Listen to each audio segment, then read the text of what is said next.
And away from the corridors of justice, I'd like us to cross to Eldoret, Uasin Gishu, where my colleague Patrick Amimo is on standby because the inaugural Senate County sitting kicks off today in Uasin Gishu County. Senate Speaker Kenneth Lusaka will lead the sitting, which ran from today until Thursday this week. Now, the county assembly chambers in Eldoret will play host to 67 senators who will have a chance to share experiences with the county assembly counterparts. Now, the Constitution actually allows the Senate to hold sittings anywhere within the country. So right now, I'd like us to cross over live and talk to senior parliamentary reporter Patrick Amimo. Amimo, good morning. And thank you so much for joining us here on KTN News Center. What do you expect from the sittings that will take place today? Because I understand, if I'm not wrong, there's some governors who are expected to appear before that Senate committee to give an update on how they've utilized county funds.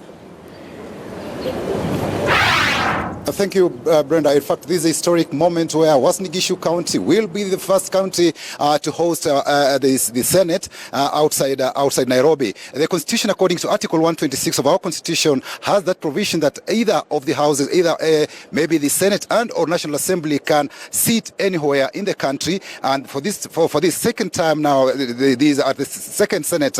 That's when we've seen they've made this inaugural start in Uasin Gishu County, the county of champions. I think now this moment will be relished by residents of Uasin Gishu County. And some of the things that the Senate will be doing here will be with regard to they'll hold their sessions as is normal. The committee sittings will be there, and maybe just to get us more information on these, on how activities will be, is the Uasin Gishu County Women Representative Professor Margaret Kamar, who is also a member of the Speakers panel, joining us to shed more light on this particular issue. Why Uasin Gishu?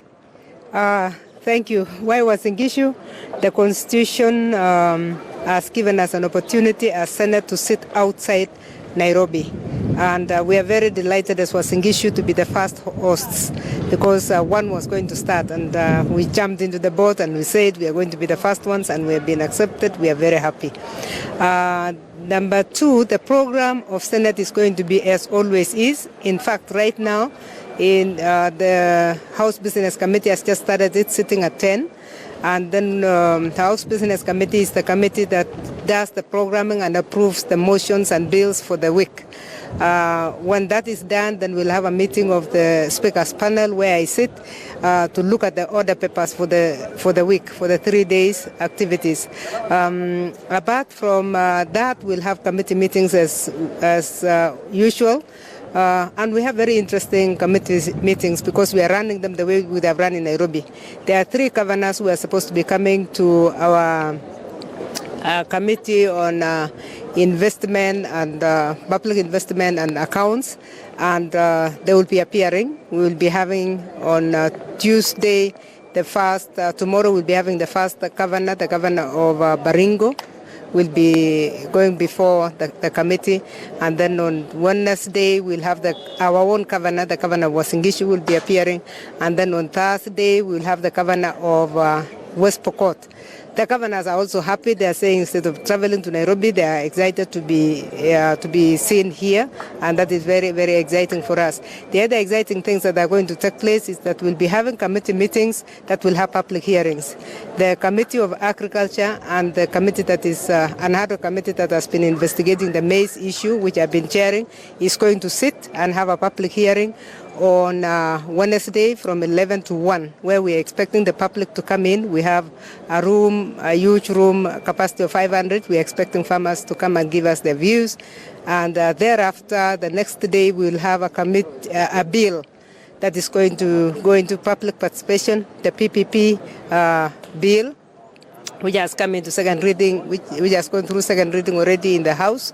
That is on public-private partnership, and this is a very important one. We have invited the private sector from this town and any other from the whole country, the way we normally do, so that Now we are not sitting in KICC, we are sitting in Eldoret. Yes, public participation has been an issue and maybe a major challenge. It appears maybe members of the public are not aware that they have to also be included and participate in the legislative process and also some of the policy decision-making processes. As residents of Uasin Gishu, what will be your word, maybe your message to them as the Senate sits in Uasin Gishu? I want to encourage the public, be they farmers, businessmen, or ordinary Kenyans, whether you are a farmer, you are a housewife, you have a right. In the new constitution, you have a right to know how your development funding is being spent, and they should really participate in the development of their own counties or of their own wards. So it is very important that they participate. We have been emphasizing that even when we are dealing with the county integrated development plan, that people must participate. And it is very important for them to know that this is a right that cannot be taken from them. They should dictate what is going to be done, and the budget must follow what the public have said. So I want to encourage them, even as we come out here, as we are going to have public participation on this bill, on public-private partnership. It is very important that we involve ourselves. And one case in mind that I have in mind in this county is the issue of warehousing receipting. We are going to have warehouses. Private companies will come and put up warehouses, and that will become a PPP, because the county government will be involved to ensure that that people get value for the goods that they put in. So it is good that as we are crafting the law, that they take part in it. So it's a very nice opportunity that the public has in Kenya now. And we are sitting in North Rift, the granary of maize.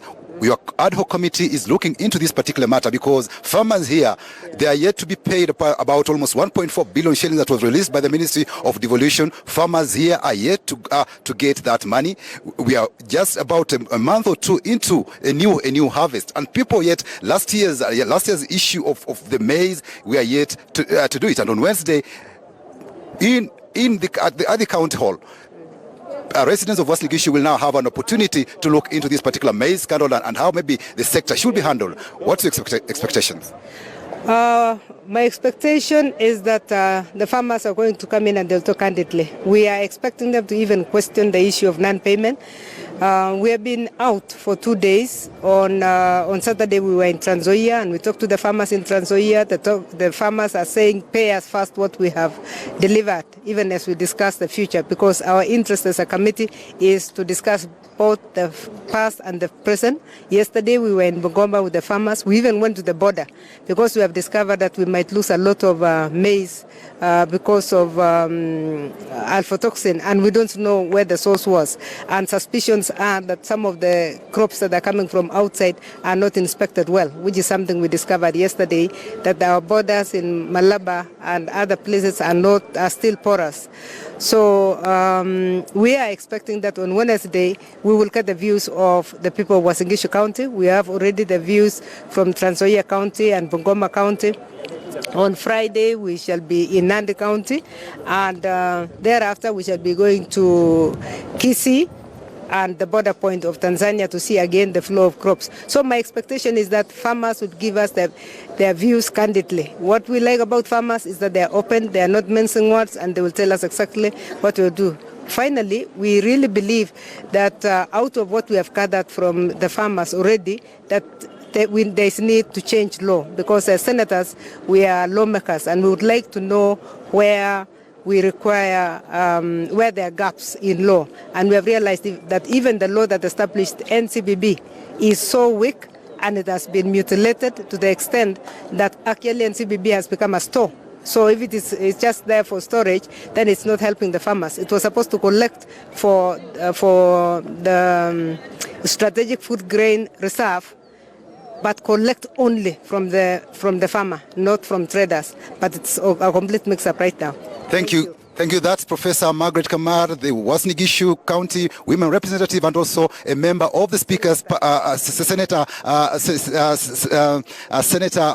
Professor Margaret Kamar, who is also a member of the Speakers panel, sharing with us views on how the Senate will sit in Uasin Gishu County, trying to get public views on various issues. There are also matters. They'll be here for 4 days and the main sittings will start Tuesday until Friday, where members in this particular North Rift area will also have opportunity to come and interrogate various issues. It is a historic moment for residents of Uasin Gishu who have been given the first opportunity in line with Article 126 of our Constitution. From Uasin Gishu County, I'm Patrick Amimo, back to the studio.